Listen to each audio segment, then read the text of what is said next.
right. We return. Thanks so much for joining with us this morning, especially those of you folks that have joined us on our website and capturing our show streaming, either there or on Patriot FB. I encourage you to go to our Spreaker site, and where you can hit the follow button. We need followers on Spreaker because once we get over 100, and we started using Spreaker, I don't know, a month and a half ago, where when we reach over 100, then we can get onto iHeartRadio utilizing our Spreaker feed, and that will dramatically increase our audience. So I encourage you to please go there, not just like it, but follow, hit the follow button.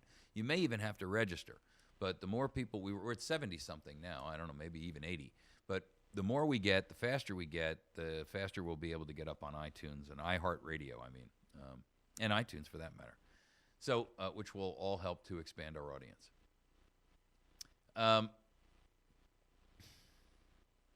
We've covered a lot of ground this morning. We covered the ATF using drones against American citizens for domestic surveillance, openly stated as domestic surveillance by Eric Holder. I mean, folks, how many more times do you have to hear from the murderer that they've committed the crime in their own words as a confession of guilt before you recognize how far down the rabbit hole we've fallen? We also heard him state that he has enormous leeway to violate the law and interpret it the way in which he chooses.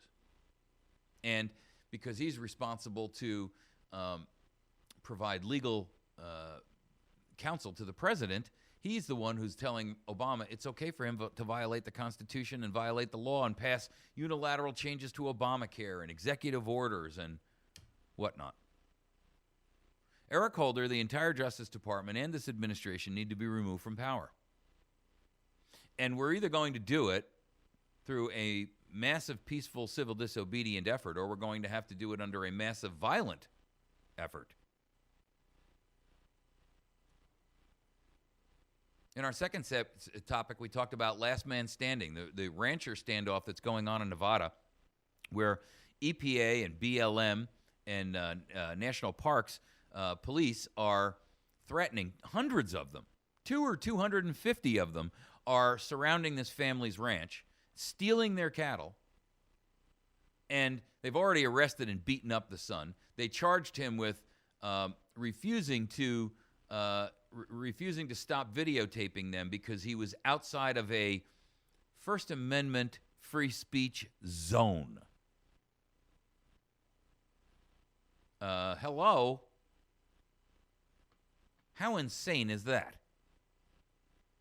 So now, if you use your free speech and exercise your free speech as an American, a free-born free man or woman, a child of God who has natural rights, you'll be arrested, beaten, your property stolen from you, imprisoned.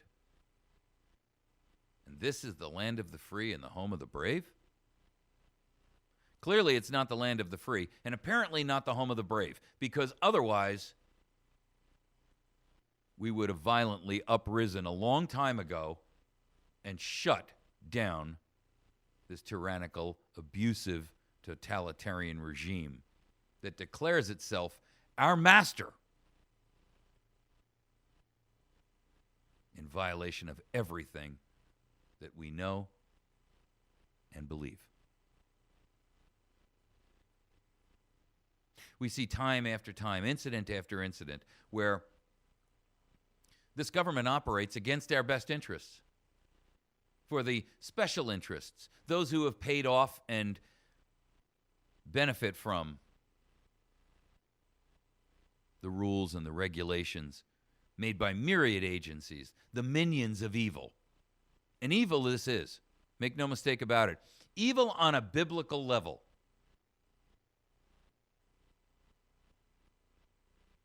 The latest surprises from Obamacare and HHS and the traitor Sibelius, the healthcare Nazi.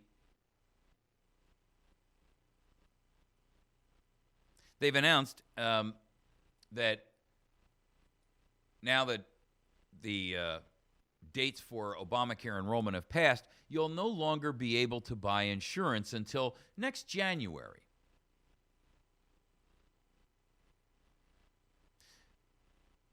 You won't be able to buy insurance until next January. Well, so the obvious comes to mind. Why didn't anyone in the media know this beforehand and tell us? With all of their investigative resources, their massive staffs, their reporters, their investigative reporters, all the discussions, all the opinions, all the talking heads, all the blathering, silence.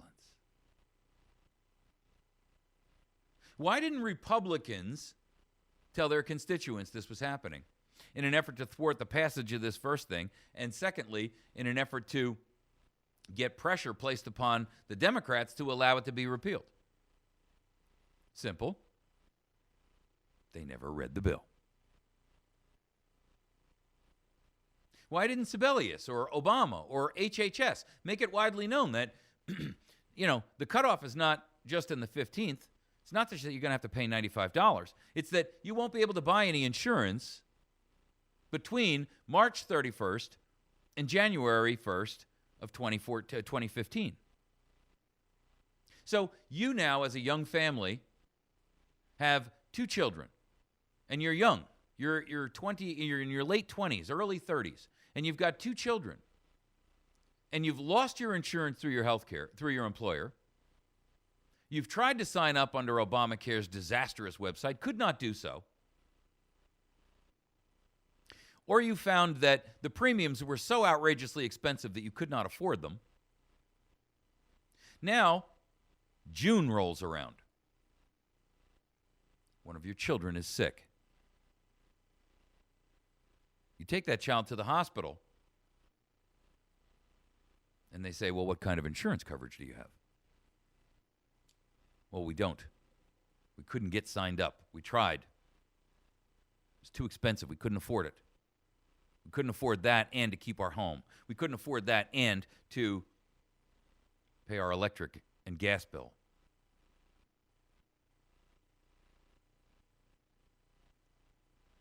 Well, we're going to treat your child. We're going to send you a bill. And the bill comes in and it's $120,000. And you're not entitled to go bankrupt on it because under Obamacare, they've changed the rules.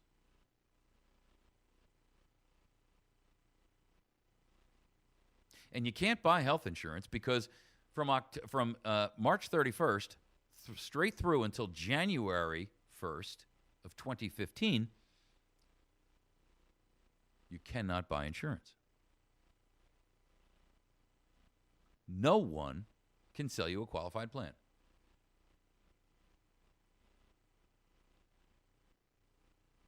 Was that the real goal of Obamacare? I mean, as I recall, when the pitch was on and they were trying to tell us why we needed this, and it was, and I remember specifically the words out of the mouth of Obama, insane.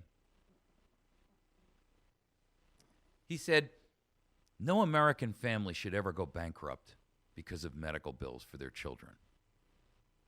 And I've just outlined for you an exact scenario in which this can and will happen. It's guaranteed to happen. There are 315 million of us in the country. Between now and January 1st, unless the media is willing to hide it from us, we will find some young family that has been destroyed, whose financial wherewithal has been wrecked, whose little piece of American pie equity in their home has been leaned on by a hospital or a doctor, where a child dies because the family cannot afford the medical care and couldn't get signed up or couldn't afford the coverage because the premiums have risen so dramatically and starkly. You see, this was never about getting people covered. It was always about control. But now you can't have what you didn't really want, and you're going to pay dearly as a punishment.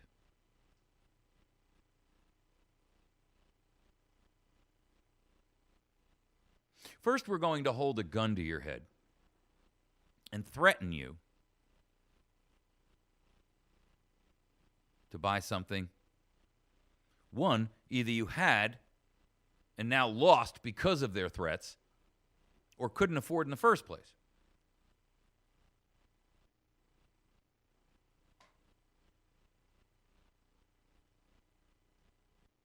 Then they bar you from being able to actually obtain it without them, further cocking the gun. And this isn't a Russian roulette with a revolver with only one shell in the cylinder. This is Russian roulette with 6 bullets in a cylinder that only holds 6.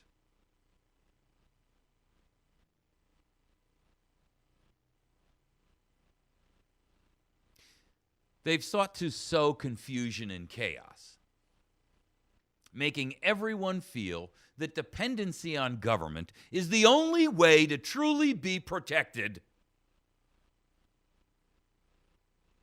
from them.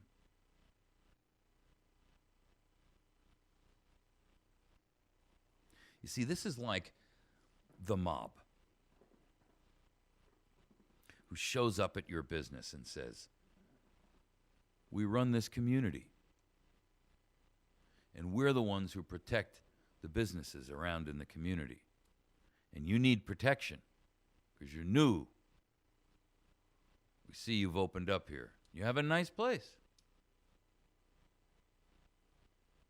And you naively say, "But this is a good neighborhood, and I've spoken to some of the other businesses, and there's never been a robbery here, and I'm not quite sure what I need protection from.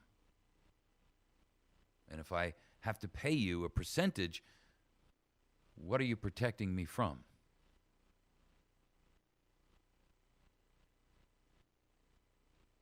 And the second guy walks over to the counter and he drags his arm across it and knocks a bunch of your product off on the ground, breaking glass and destroying the product itself. And the first guy looks back at you and smiles and he says,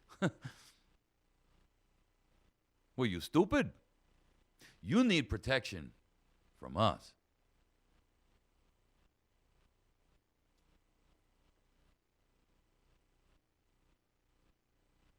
This entire operation is nothing more than thugs in suits.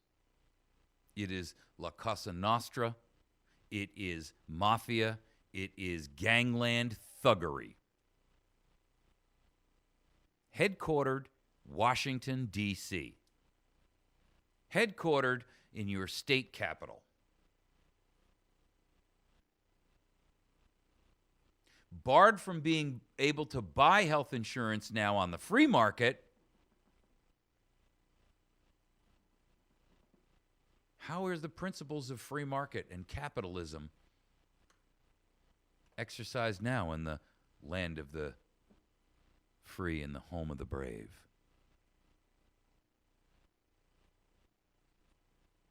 Weekly Standard has an article out that says you can still buy it.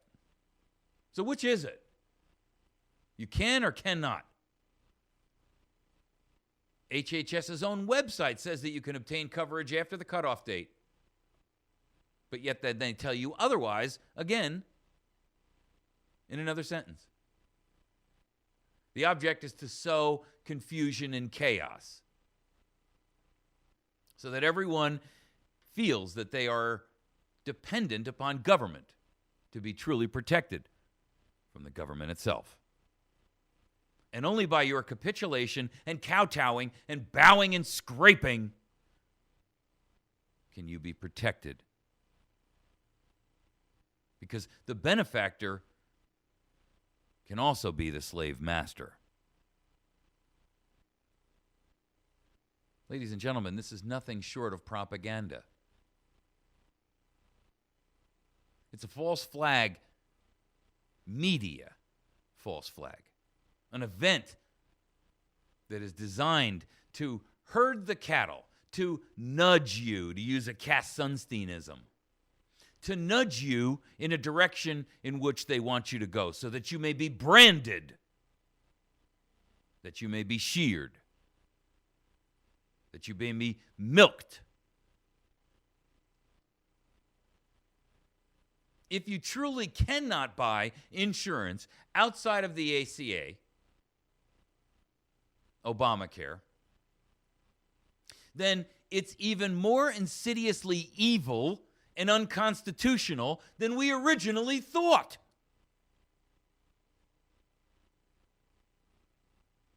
Because now, not only are you forced at the point of a gun to engage in commerce just to exist, just to retain your citizenship,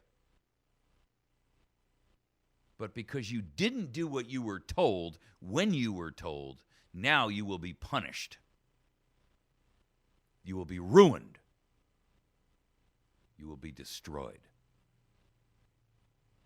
You'll be punished, and you'll be unable to gain and obtain coverage,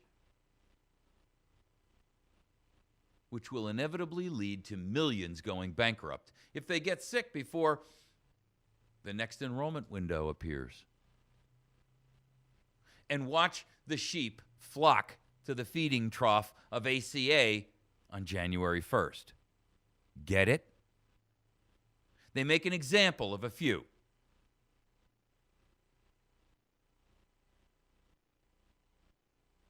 Find me any justification for this kind of thinking, this kind of action, this behavior in our Constitution.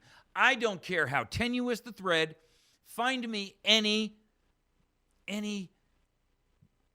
even the most tenuous example, the most tenuous justification in our Constitution, in our founders' writings, in their opinions. I bet you can't. In fact, I know you cannot.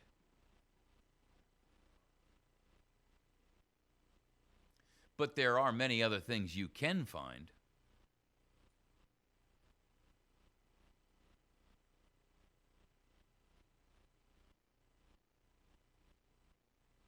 Here's what I see.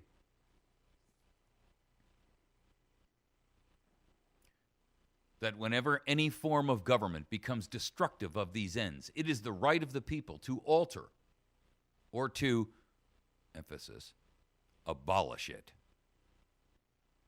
and to institute new government, laying its foundation on such principles and organizing its powers in such form as to them shall seem most likely to affect their safety and happiness.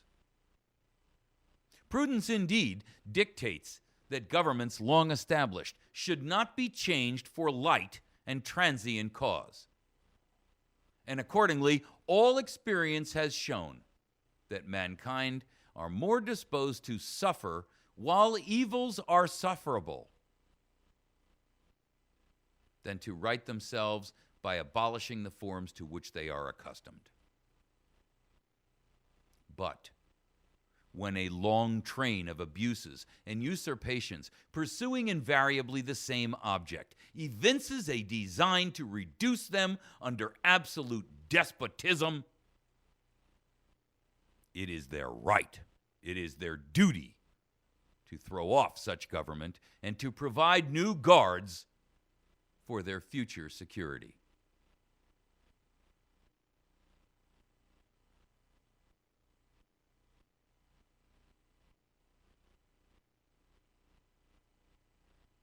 Ladies and gentlemen, you should take that phrase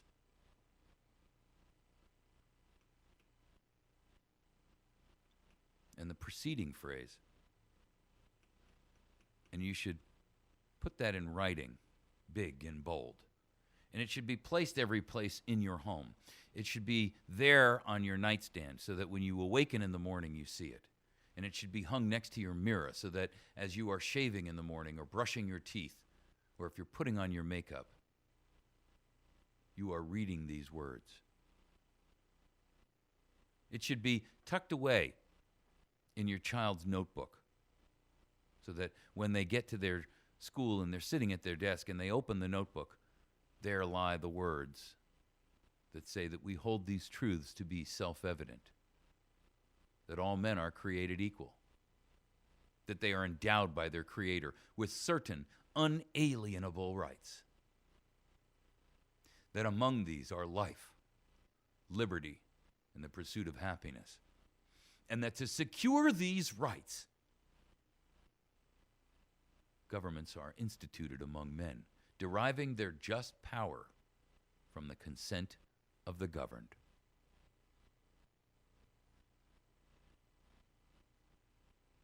We withdraw our consent. In fact, we have never given our consent. We did not consent to allow government to grant a power unauthorized, unaccountable, massive to individuals, agencies, corporations, to rob and steal, to rape and pillage our nation into submission and unto death itself. We never consented to that.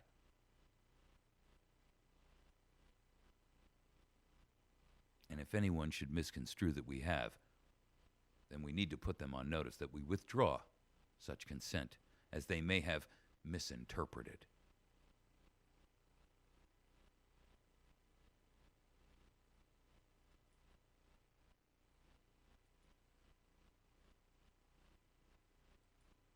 The time has come for this nation to stand again on its own, and the men and women of this nation. You should be showing this to your children and explaining to them that this is what our country was born and created and designed upon. Not what you're taught.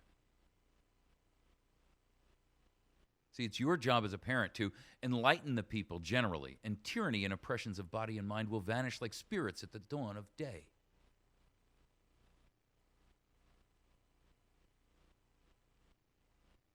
And to ensure that they fully understand that,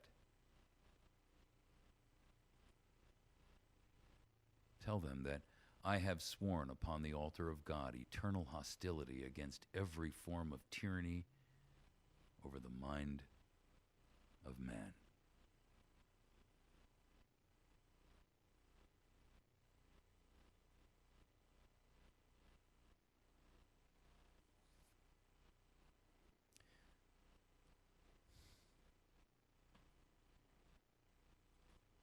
Do you fear your government?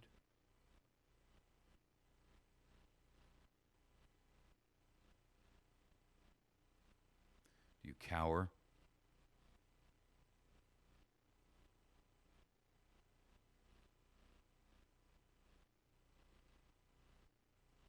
Then let me confirm and remind you that a single act of tyranny may be ascribed to the accidental opinion of the day. But a series of oppressions begun at a distinguished period and pursued unalterably through every change of ministers plainly proves a deliberate, systematic plan of reducing us to slavery.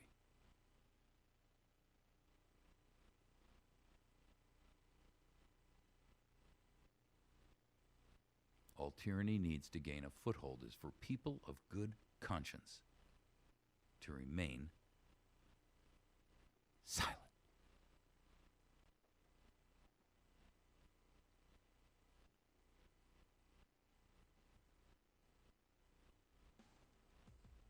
America.